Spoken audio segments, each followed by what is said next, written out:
নমস্কার, আমি সুকৃতি দান। আশা করি আপনারা সবাই ভালো আছেন। আপনারা সবাই দেখছেন অ্যাস্ট্রো সলিউশন। আজকে আমি আলোচনা করব যে কন্যা রাশি বা লগ্নের 2025 সালে সার্বিক একটা ভাগ্য পরিবর্তন বা ভাগ্যের সার্বিক একটা উন্নতির যোগ কিন্তু তৈরি করেছে। কোন দিক থেকে কন্যা রাশি বা লগ্নের 2025 সালে সার্বিক একটা আপনাদের জীবনের ভাগ্য উন্নতির যোগ তৈরি করেছে, কোন কোন কারণের জন্য এই জায়গাটা তৈরি হয়েছে এবং কোন জায়গায় আপনাদের মেন সাবধান হতে হবে, সব কিছু নিয়ে একটা পুঙ্খানুপুঙ্খভাবে আপনাদের কাছে আলোচনা করব। আশা করব অনুষ্ঠানটিকে ভালো লাগবে, তাই অনুষ্ঠানটিকে মন দিয়ে শুনুন এবং বোঝার চেষ্টা করুন। মূল আলোচনার সঙ্গে আপনাদের জানিয়ে রাখি, অ্যাস্ট্রো সংক্রান্ত নিত্য টিপস পেতে আমার এই অ্যাস্ট্রো সলিউশন চ্যানেলকে সাবস্ক্রাইব করুন এবং পাশে থাকা বেল আইকনে ক্লিক করুন। চলে আসি মূল আলোচনায়। প্রথমে বলবো, দেখুন আমি যে আলোচনাটা করব, আমি এতক্ষণ পর্যন্ত বা এতদিন পর্যন্ত যে কোনো গ্রহের রাশিফল যখন আলোচনা করেছি তখন কিন্তু বৃহস্পতি, শনি, রাহু, কেতু এই সমস্ত গ্রহগুলো নিয়ে কথা বলেছি, কিন্তু কখনোই সব কটা গ্রহ নিয়ে আমি কথা বলিনি। মানে চন্দ্র বাদ দিয়ে বাকি সমস্ত গ্রহ নিয়ে কিন্তু আমি আলোচনা করিনি। আজকে এই আলোচনাতে আপনাদের কাছে সমস্ত গ্রহগুলোকে নিয়ে আলটিমেটলি 2025-এ কীভাবে আপনাদের লগ্ন বা রাশিকে প্রভাবিত করবে, তবে লগ্নের ক্ষেত্রে বেশি অ্যাপ্লিকেবল হবে, লগ্ন না জানলে রাশিটাকে মেলাবেন। ঠিক আছে, তো যাই হোক, কন্যা লগ্ন বা রাশির ক্ষেত্রে কিভাবে আপনাদের জীবনে সার্বিক একটা ভাগ্য পরিবর্তন আনছে এবং কেন এই কথাটা বলছি, কি যুক্তিতে বলছি এবং কোন ব্যাপারে আপনাদের মেন কিছু কিছু ডেটে সাবধান হতে হবে এবং সার্বিকভাবে কি কি শুভ বাতাবরণ তৈরি করছে, সেই জায়গাটাকে তুলে ধরার চেষ্টা করবো। আপনারা অনুষ্ঠানটাকে শুনুন, প্রথমেই লাইক করার দরকার নেই, আগে সব কিছু থেকে ডিট্যাচ হয়ে মনোসংযোগ সহকারে অনুষ্ঠানটাকে শুনুন, ফিল করুন, আমাকে আমার কথাগুলোকে ফিল করুন, আমি কি বলতে চাইছি আমার যুক্তিগুলোকে ফিল করুন, তারপরে যদি আপনাদের ইচ্ছা হয় আমার ভিডিওটাকে লাইক করবেন। চলে আসি মূল প্রসঙ্গে। প্রথমে বলবো, দেখুন সব থেকে বড় কথা এখানে কন্যা রাশি বা লগ্নের লগ্ন সপ্তমে রাহুকেতু আপনার 2023-এর অক্টোবর থেকে 2025-এর 18ই মে পর্যন্ত শরীর, মন, মানসিকতা, পাবলিক ডিলিং সব দিক থেকে এত চাপ, এত অস্থিরতা অবস্থা তৈরি করেছে। বিশেষ করে আপনার শরীর স্বাস্থ্য খারাপ গেছে, আপনার মনের কথা কাউকে ক্লিয়ারলি বলতে পারেননি, আপনার লাইফ পার্টনারের সঙ্গে ভুল বোঝাবুঝি, আপনার পাবলিক ডিলিংসের সমস্যা, আপনার রিলেশনশিপের সমস্যা, যাদের রাহু কিন্তু অত্যন্ত নেগেটিভ রয়েছে বা সপ্তম ভাবকে তাদের বাচ্চারে প্রভাবিত করেছে, তাদের ক্ষেত্রে এই গোচরের এই প্রভাব আপনাদের কিন্তু সম্পর্ক খারাপ হয়ে যাওয়া বা ডিট্যাচমেন্ট ক্রিয়েট করা, মনোমালিন্য ক্রিয়েট করা, পাবলিক ডিলিংস নিয়ে সমস্যা ক্রিয়েট করা, মুদ্রা কথা লগ্ন সপ্তমে কেতু রাহুর প্রভাব আপনার মনের মধ্যে একটা ডিপ্রেশন, অশান্তি, ভালো না লাগা, মনের মধ্যে একটা মানসিক চাপ ক্রিয়েট করেছে। আবার সপ্তমভাবে রাহুর প্রভাব আপনাদের ভুলভাল মানুষ আপনাকে জীবনে কিন্তু বিপদে চালনা করার চেষ্টা করেছে বা আপনার জীবনে প্রচুর শত্রুতা ক্রিয়েট করেছে। যে কাজ আপনি করেননি, যে কথা আপনি বলেননি, তার জন্য অনেক মানুষের থেকে আপনার জীবনে কিন্তু একটা শত্রুতা ফেস করতে হয়েছে। আপনার সম্পর্কের জায়গায় হাজারো ডামাডোলের অবস্থা তৈরি করেছে। তাই কন্যা রাশি বা লগ্নকে বিশেষ করে 2023-এর অক্টোবর থেকে যে লেভেলের সমস্যা আপনারা ফিল করেছেন তা আপনারাই জানেন, এটা কখনো মুখে বলে দিতে হবে না। তবে মার্চের পর থেকে আস্তে আস্তে সমস্যাটা আপনাদের রাহুকেতু সংক্রান্ত সমস্যাটা ধীরে ধীরে কাটতে শুরু করবে।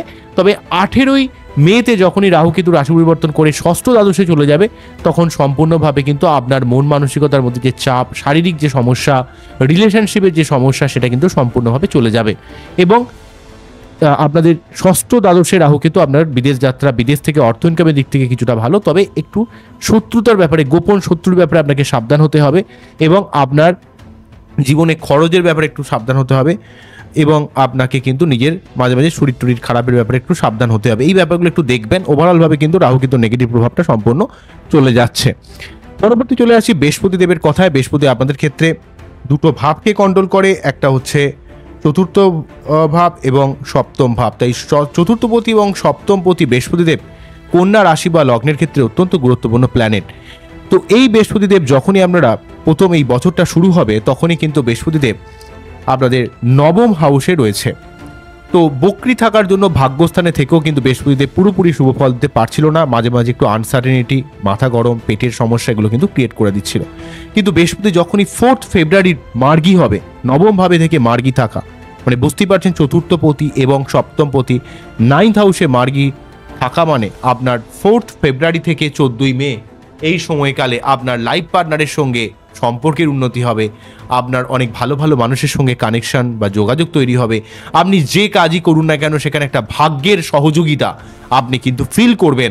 বৃহস্পতিদেব যেহেতু এখানে নবমভাবে মার্গী হয়ে অবস্থান করবে 4 ফেব্রুয়ারি থেকে 14 মে, এই সময়কালে আপনার জীবনে পরিবার কেন্দ্রিক সার্বিক একটা উন্নতি হবে। ভূমি, ভবন, বাহন, ক্রয় বিক্রয়ের দিক থেকে, আপনার মায়ের শরীর স্বাস্থ্যের উন্নতির দিক থেকে আপনার জীবনের একটা সার্বিক উন্নতি কিন্তু বৃহস্পতিদেব নবমভাবে থেকে আপনাকে হেল্প করবে। আবার অন্য দিক থেকে অনেক ভালো ভালো মানুষের সঙ্গে আপনার কানেকশন বা কমিউনিকেশন বৃদ্ধি পাবে। আপনার লাইফ পার্টনারের সঙ্গে একটা নিজের যে সম্পর্কটা সেটা কিন্তু অনেকটা মজবুত হবে এবং সেই সঙ্গে আপনার অর্থ লাভ, আপনার জীবনে উচ্চশিক্ষা, গবেষণা বা যারা যে কোনো ধরনের গবেষণামূলক কাজের সঙ্গে যুক্ত রয়েছেন, শিক্ষামূলক কাজের সঙ্গে যুক্ত রয়েছেন বা নতুন কোনো চাকরির চেষ্টা করছেন, তাদের ক্ষেত্রে কিন্তু এখানে বৃহস্পতি নবমভাবের অবস্থান আপনি যেটা দীর্ঘদিন ধরে চাইছেন, আপনি যেটা স্বপ্ন দেখছেন, যেইটা ভাগ্যকে কাছে আপনি প্রে করছেন যে এটা হলে আমার জীবনে ভালো হতো, সেই জায়গায় বৃহস্পতিদেব কিন্তু আপনাকে সহযোগিতা করবে যদি আপনি একটু চেষ্টা করেন। তবে বার্থ চার্টে বৃহস্পতির অবস্থান কতটা ভালো সেটা কিন্তু একটু দেখতে হবে। পরবর্তী বৃহস্পতিদেব কিন্তু 14 মে দশমভাবে প্রবেশ করবে এবং এই 14 মে থেকে 18 অক্টোবর দশমভাবের অবস্থান আপনার কর্মের জায়গা একটা বিশেষ উন্নতি বা প্রোগ্রেস ইন্ডিকেট করবে। যেহেতু এক্ষেত্রে চতুর্থপতি এবং সপ্তমপতি দশম ভাব দিয়ে পাশ করবে, তাই আপনারা যারা ব্যবসা করছেন ব্যবসার দিক থেকে অনেক প্রোগ্রেস হবে। আপনার লাইফ পার্টনারের সহযোগিতা আপনার ব্যবসায় প্রোগ্রেস হবে। আপনার ব্যবসা থেকে অনেক অর্থ আয় করতে পারবেন। আপনি আপনার নিজের ভাষাকে বা নিজের কথাকে বেছে আপনি কিন্তু অনেক কাজে কিন্তু সফল হবেন এবং অর্থ লাভ করবেন এবং আপনার পরিবারের মধ্যে কোনো শুভ অনুষ্ঠান, কোনো মাঙ্গলিক অনুষ্ঠান সম্পন্ন হতে পারে এবং সেই সঙ্গে আপনার জীবনে সার্বিকভাবে কিন্তু শত্রুতার জায়গাটা বৃহস্পতিদেব নির্মূল করবে। আপনার মন মানসিকতার মধ্যে একটা পজিটিভ মেন্টালিটি কিন্তু তৈরি করবে দশম ভাব দিয়ে বৃহস্পতিদেব যখনই কিন্তু পাশ করবে। 14 মে থেকে 18 অক্টোবর এই সময়কালে আপনার কর্ম উন্নতি, আপনার পরিবার কেন্দ্রিক উন্নতি, আপনার অর্থ লাভ, আপনার জীবনের সার্বিক ঝামেলাকে নির্মূল করার দিক থেকে এখানে কিন্তু বৃহস্পতিদেব অনেক অংশে সহযোগিতা করবে। তারপর বৃহস্পতিদেব কিন্তু ঠিক 18 অক্টোবর রাশি পরিবর্তন করে মিথুন রাশি থেকে কর্কট রাশিতে যখনই প্রবেশ করে যাবে উচ্চস্থ হবে এবং সেক্ষেত্রে 18 অক্টোবর থেকে বৃহস্পতি যখনই উচ্চস্থ হয়ে যাবে একাদশভাবে সমস্ত কন্যা রাশি বা লগ্নের ক্ষেত্রে একাদশভাবে বৃহস্পতিদেব অবস্থান করবে 18 অক্টোবর থেকে 5 ডিসেম্বর পর্যন্ত। এই 18 অক্টোবর থেকে 5 ডিসেম্বর এখানে 11th হাউসে বৃহস্পতিদেবের অবস্থান আপনার জীবনের সার্বিক স্বপ্নকে বাস্তবায়িত করা, আপনার জীবনের সার্বিক উন্নতি করা এবং আপনার জীবনের দীর্ঘদিনের কোনো আশা সেটা কিন্তু পূরণ হতে পারে। অর্থকেন্দ্রিক জায়গা থেকে আপনার জীবনে কোনো লাভ আসতে পারে এবং 11th হাউসে বৃহস্পতিদেব অবস্থান করে তার পঞ্চম দৃষ্টি যেহেতু আপনার চতুর্থ ভাবকে প্রভাবিত করবে, সেক্ষেত্রে কিন্তু আপনার জীবনে পরিবার কেন্দ্রিক জায়গায় অনেক উন্নতি হবে। আপনি ক্রিয়েটিভ লাইনে, আপনার প্রেমের জায়গায়, আপনার সন্তান প্রাপ্তির দিক থেকে, আপনার নিজের ব্যবসার দিক থেকে আপনার দীর্ঘদিনের স্বপ্নকে বাস্তবায়িত করবে। আবার আপনার নিজের লাইফ পার্টনারের সহযোগিতায় আপনি অনেক দিক থেকে অনেক শুভ ফল লাভ করবেন। কেননা এই বছরে বৃহস্পতি প্রথমে নবমে, দশমে, একাদশে, নবমে 4 ফেব্রুয়ারি থেকে 14 মে মার্গী হয়ে অবস্থান করাটা অত্যন্ত গুরুত্বপূর্ণ থাকবে। দশমভাবে 14 মে থেকে 18 অক্টোবর এই সময়টা দশমভাবে থাকা কর্মের জায়গা উন্নতি করবে। আবার একাদশভাবে 18 অক্টোবর থেকে 5 ডিসেম্বর এখানে কিন্তু একাদশভাবে থাকা আপনার জীবনে আয়কে বা জীবনের লাভকে অনেকটা বৃদ্ধি করবে। সব থেকে বড় কথা 2025 সালে বৃহস্পতিদেব 3টে ঘরে অবস্থান করাটা, 3টে ভাবকে কন্ট্রোল করছে, নবম, দশম, একাদশ। সেই দিক থেকে কিন্তু আপনার ভাগ্য, আপনার কর্ম, আপনার অর্থ 3টে জায়গাতে 2025 সালে কিন্তু সমস্ত কন্যা রাশি বা লগ্নকে আপনাদের সার্বিকভাবে একটা প্রভাবিত করার চেষ্টা করবে। এটা অত্যন্ত গুরুত্বপূর্ণভাবে রোল প্লে করছে। নেক্সট যেটা বলবো মঙ্গলের ব্যাপারে, মঙ্গল যদিও আপনাদের ক্ষেত্রে খুব একটা শুভ গ্রহ নয়, মঙ্গল কিন্তু অষ্টমপতি। তো এটা মঙ্গলের বছর হওয়ার জন্য আপনাদের মধ্যে একটু ঝুট ঝামেলা আসতে পারে। মাথা গরম করবেন না। পেট সংক্রান্ত ব্যাপারে বা যাদের ক্ষেত্রে সুগার প্রেশার সংক্রান্ত সমস্যা রয়েছে তারা একটু সাবধান হবেন। মেয়েরা গাইনোকাল ব্যাপারে একটু সাবধান থাকবেন। তবুও বলবো মঙ্গল যেহেতু ফার্স্টে বছরটা যখন শুরু হচ্ছে মোটামুটি 21শে জানুয়ারি থেকে 3 এপ্রিল পর্যন্ত দশমভাবে মিথুন রাশির ঘরে থেকে আপনার কর্মের একটা প্রোগ্রেস দেবে, কর্মের একটা সার্বিক উন্নতির বাতাবরণ তৈরি করবে। কর্মের মধ্যে আপনার এক অন্য ধরনের লিডারশিপ ক্ষমতা, যেটা কিন্তু আপনার কর্মস্থানে কিন্তু একটা উন্নতি দেওয়ার চেষ্টা করবে। তবে মঙ্গল যেহেতু কন্যা লগ্নের ক্ষেত্রে খুব একটা শুভ নয়, কিন্তু তার সত্ত্বেও মঙ্গলের এই যে ঊর্জা শক্তি, হার না মানা ক্ষমতা, আপনার মধ্যে এই যে দৈহিক যে মেন্টালিটি, কিছু করার মতো যে মেন্টালিটি, আপনার জীবনের সার্বিক উন্নতি করার একটা অবস্থান কিন্তু তৈরি করে দেবে। ঠিক আছে, নেক্সট বলবো হচ্ছে মানে পরবর্তী একাদশভাবে প্রবেশ করবে, নিচস্থ হবে 3 এপ্রিলে।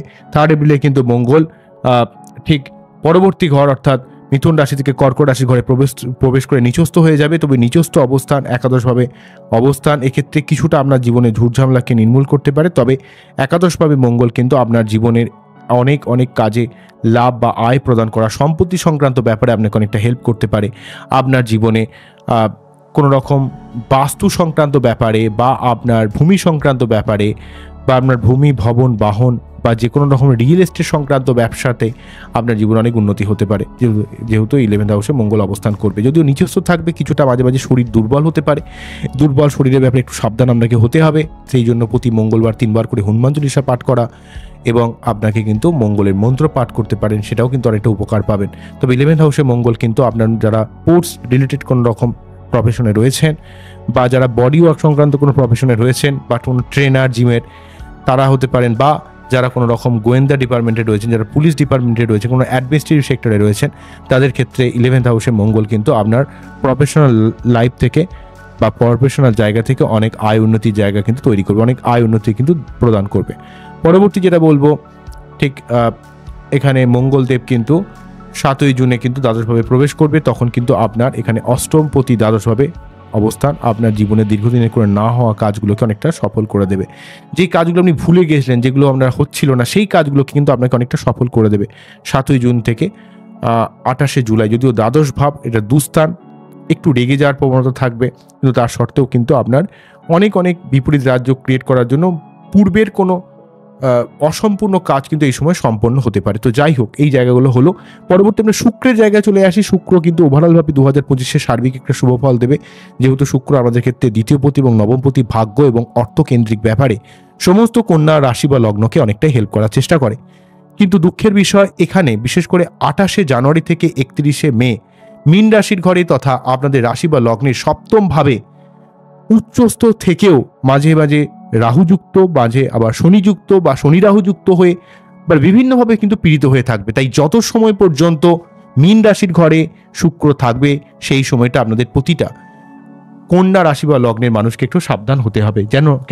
কেননা কন্যা রাশি বা লগ্নের ক্ষেত্রে শুক্র সপ্তমভাবে উচ্চস্থ হয়ে থাকলেও রাহুযুক্ত বা শনিযুক্ত হয়ে কিছুটা ডিস্টার্ব হয়ে থাকবে। বিশেষ করে শুক্র রাহু যোগ, শুক্র যখনই 28শে জানুয়ারি রাশি পরিবর্তন করে মীন রাশির ঘরে প্রবেশ করবে, তখনই কিন্তু শুক্র রাহু যোগ শুরু হয়ে যাবে। এই শুক্র রাহু যোগটা থাকবে হচ্ছে 28শে জানুয়ারি থেকে 29শে মার্চ এই সময়কালে কিন্তু সপ্তমভাবে শুক্র রাহু যোগ আপনার মধ্যে কামজ চাহিদা বাড়তে পারে, আপনার ভুলভাল সম্পর্কের মধ্যে জড়িয়ে পড়তে পারেন, নেশার প্রবণতা বাড়তে পারে, ভোগবাদিতা বাড়তে পারে। এভাবে একটু সাবধান হবেন। নিজেদের লাইফ পার্টনারের সঙ্গে সম্পর্কের ব্যাপারে একটু আপনি যত্নশীল হবেন। লাইফ পার্টনারের সুবিধা অসুবিধাগুলো বুঝবেন। বাড়ির মহিলা মেম্বারের সুবিধা অসুবিধাগুলোকে আমাদের একটু বুঝতে হবে, কারণ শুক্র রাহু যোগ কিন্তু অত্যন্তভাবে কামজ চাহিদা, ভোগবাদিতা বাড়াতে পারে, অর্থ খরচ হতে পারে। তবে শুক্র রাহু যোগ কিছুটা ক্রিয়েটিভ ক্ষমতাকেও কিন্তু অনেকটা বাড়িয়ে দেয়। যারা সোশ্যাল মিডিয়াতে কাজ করছেন বা যারা কোনো রকম ক্রিয়েটিভ প্রফেশনে রয়েছেন, শুক্র রাহু যোগ আপনার মধ্যে ক্রিয়েটিভ ক্ষমতাকে বাড়াবে, তবে অত্যন্ত সেক্সুয়াল মেন্টালিটিও কিন্তু ক্রিয়েট করবে। এই ব্যাপারে আপনাকে একটু সাবধান হতে হবে, কেননা এখানে যেহেতু নবমপতি রাহুযুক্ত হয়ে ডিস্টার্ব হয়ে থাকছে, সেক্ষেত্রে কিন্তু কিছুটা ভাগ্যের মাঝে মাঝে আপ ডাউন করা বা আপনার অর্থ কিছুটা লস হয়ে যাওয়ার ব্যাপার কিন্তু ক্রিয়েট করছে। তবে এটা তবু চলে যায়, কিন্তু তারপর যে ব্যাপারটা 29শে মার্চ যখনই শনি মীন রাশিতে প্রবেশ করবে, তখনই কিন্তু এখানে শনি রাহু এবং এখানে শুক্র যোগ, অর্থাৎ শুক্র কিন্তু রাহু এবং শনি ট্র্যাপে আটকে যাবে। যেখানে রাহু চায় ভোগ, আরও ভোগ, আরও ভোগ, আরও ডিজায়ার, আর শনি চায় হচ্ছে ডিসিপ্লিন। তো শনি এবং রাহুর ট্র্যাপে আটকে শুক্র কিন্তু অনেকটা দিশারা হয়ে পড়বে, অনেকটা স্যান্ডউইচের মতো ব্যাপারটা হয়ে যাবে 29শে মার্চ থেকে 18ই মে। এই সময় কিন্তু আপনার শুক্র এতটাই পীড়িত হবে যে আপনার ক্ষেত্রে ভোগের খুব ডিস্টারবেন্স তৈরি হতে পারে। শুক্র শনি রাহু যোগ কিন্তু অনেক সময় আপনার অর্থের ইনকাম করা খুব কঠিন হতে পারে, অর্থ সম্পর্কিত ব্যাপারে কিছু লস হতে পারে, বা ভাগ্যের দিক থেকে কোথাও একটা সহযোগিতার অভাব কিন্তু ফিল করবেন।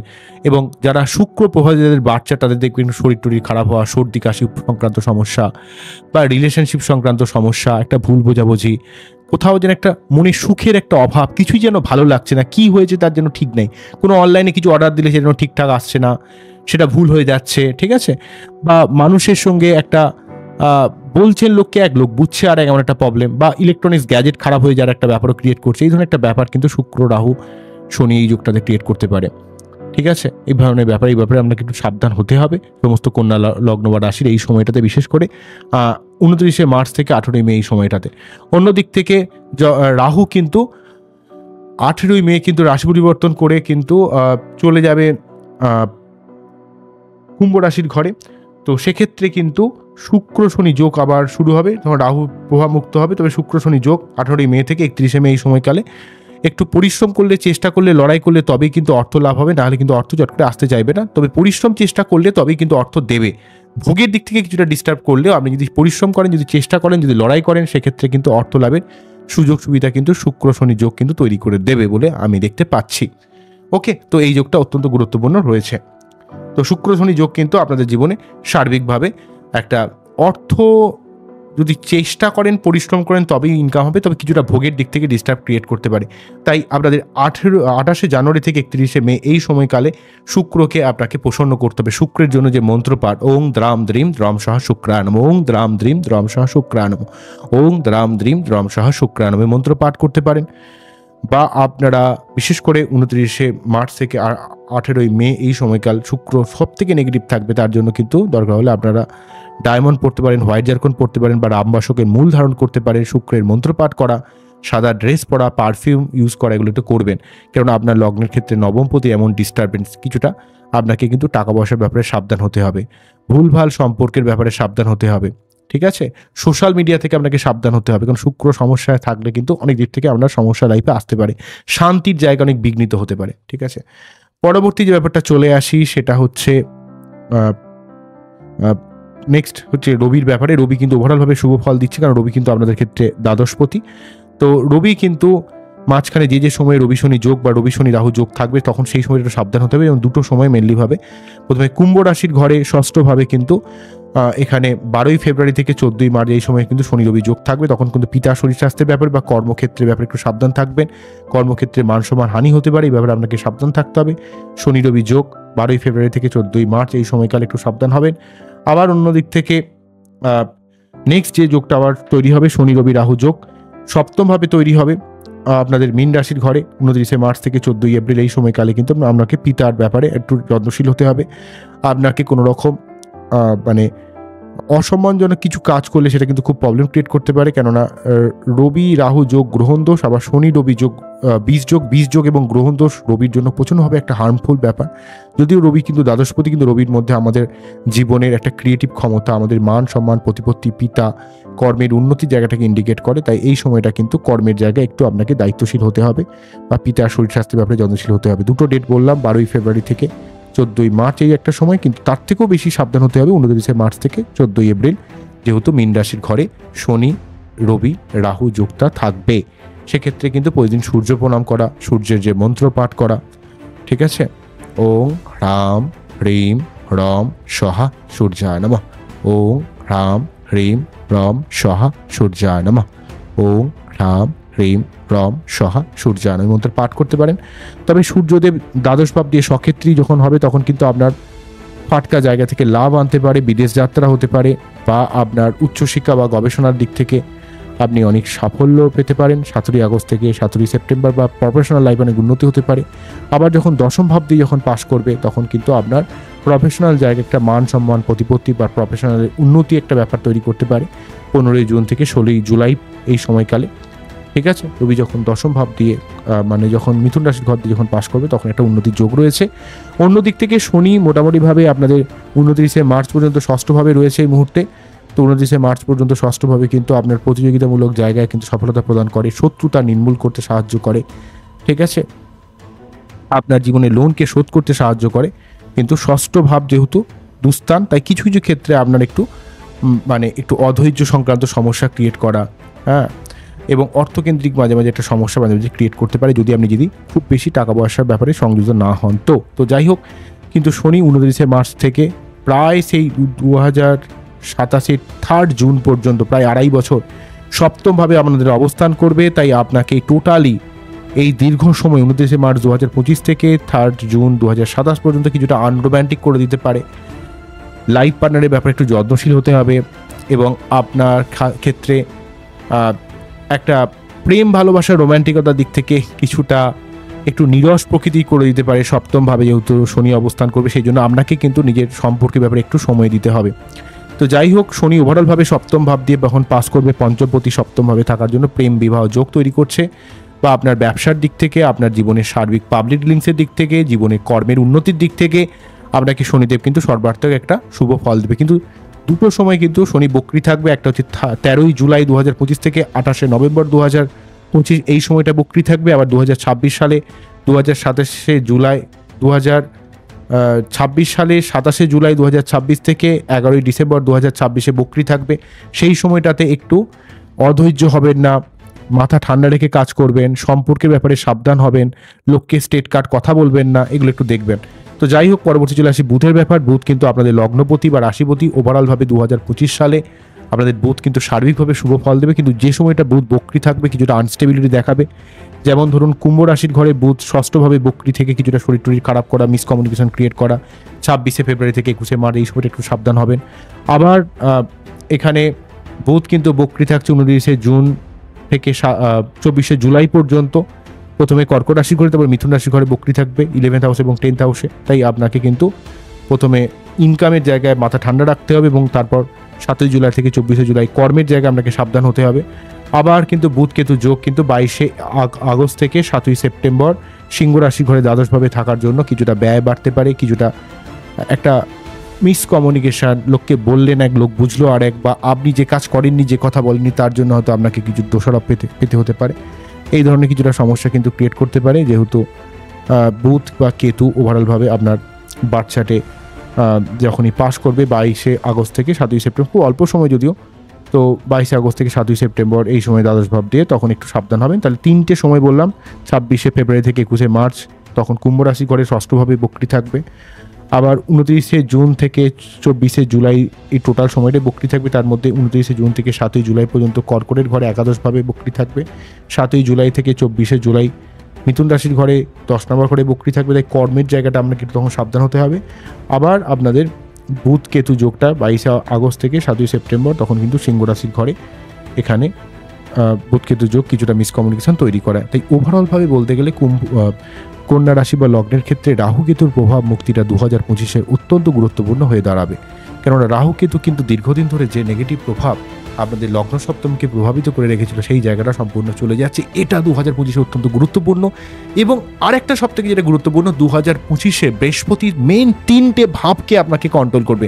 নবম অর্থাৎ ভাগ্য, দশম অর্থাৎ কর্মের উন্নতি, আপনার জীবনের প্রফেশনাল লাইফের উন্নতি, ব্যবসার উন্নতি, তারপর একাদশ অর্থাৎ আর্থিক উন্নতির জায়গা, অর্থাৎ নবম, দশম, একাদশ, ভাগ্য, কর্ম, অর্থ, আয়, এই জায়গাগুলোকে আপনাকে বৃহস্পতিদেব সর্বাত্মক সাহায্য করছে। তাই রাহু কেতুর প্রভাব মুক্তি এখানে কন্যা রাশি বা লগ্নের ক্ষেত্রে এবং বৃহস্পতি মেন 3টে ভাব দিয়ে গোচর করা 2025-এ অত্যন্তভাবে গুরুত্বপূর্ণ রোল প্লে করবে সমস্ত কন্যা রাশি বা লগ্নের ক্ষেত্রে।